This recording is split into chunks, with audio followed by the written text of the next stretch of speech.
Young Nails Mission Control Gel Paint Fizz, a matte top coat, Young Nails Overdrive Black Gel Paint with a long liner brush, and then fill in with a larger brush such as the flat brush. Then we're going to take the long liner brush and bring out a couple of lines from the corner of the nail to start off making the web. And then I've got this Micron graphic pen, which is a lot easier to put in the smaller webs. Now, after I did the long liner brushes to extend it from the corner, I did cure it, and now I'm drawing the connecting webs with the liner. I'm also going to use the pen here to make my spider. Now my spider I'm not too happy with. I think it kind of looks more like an ant than a spider, but I'm just kind of going by my my memory banks instead of looking at a picture, so I guess that looked okay in hindsight. This little micro detail brush is very convenient for doing small quick items, and you don't have to worry about getting just the right amount of polish on your brush because it's basically a felt. You're doing art with felt. Here I'm starting to do the scream face, and I kind of gave it an outline, and now I'm just filling it in,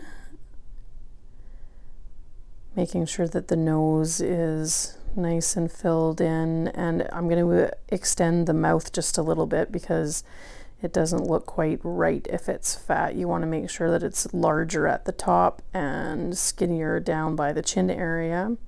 And then once I was happy with that, then I started doing the outline of the outer part of the mask.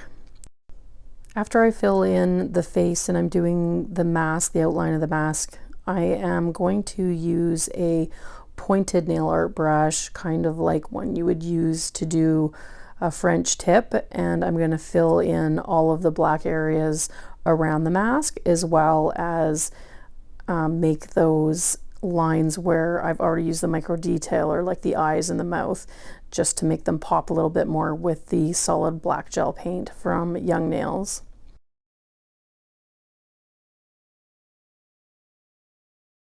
Now this, I'm using a angled round brush.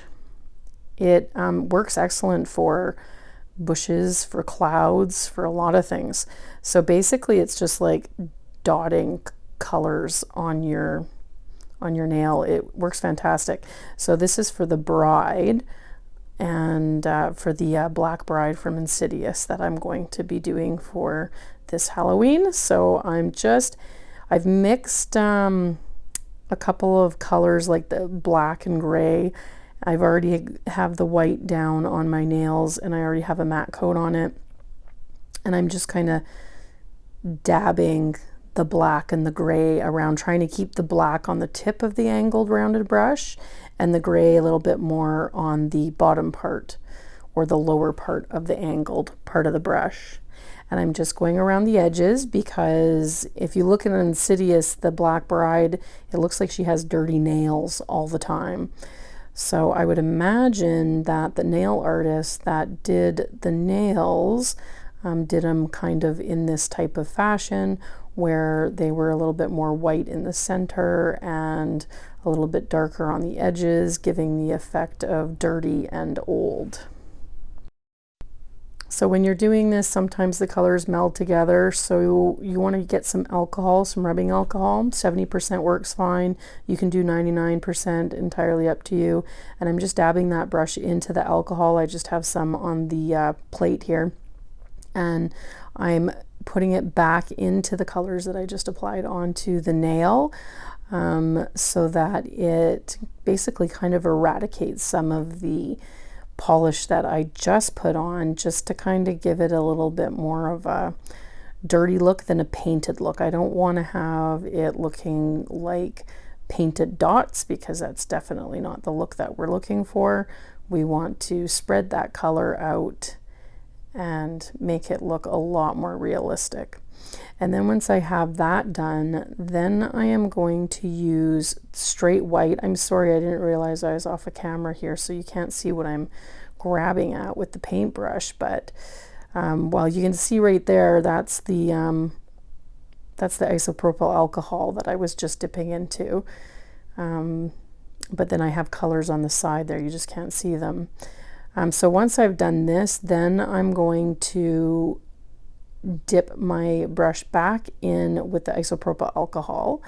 Well, clean my brush off first, and then I'm going to dip it back into the isopropyl alcohol, and then I am going to put my brush into the white paint, and then I'm going to kind of go over the gray again, just so that it looks like the dirt is underneath the nails. Then I'm going to top coat it all off with a shine, a top coat. This one is Shine by Gellin.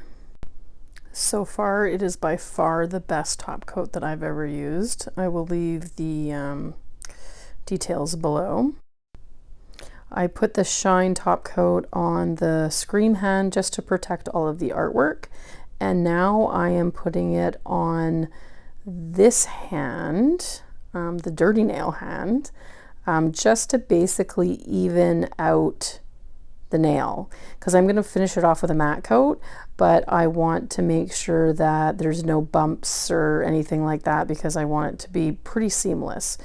So you put the Shine on, you give it a full cure, and now I'm using a matte coat.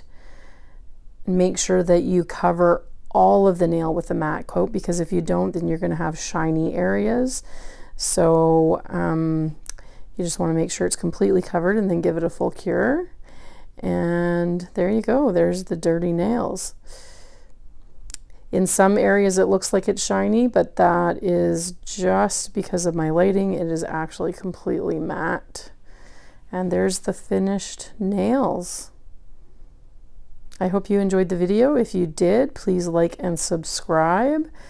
The more likes and subscribes, the more videos I will make. And if you have any questions or ideas that you'd like to share, please comment below and let me know, and I will try to do my best to respond. In the meantime, please check out my other videos and how-tos and tips and tricks.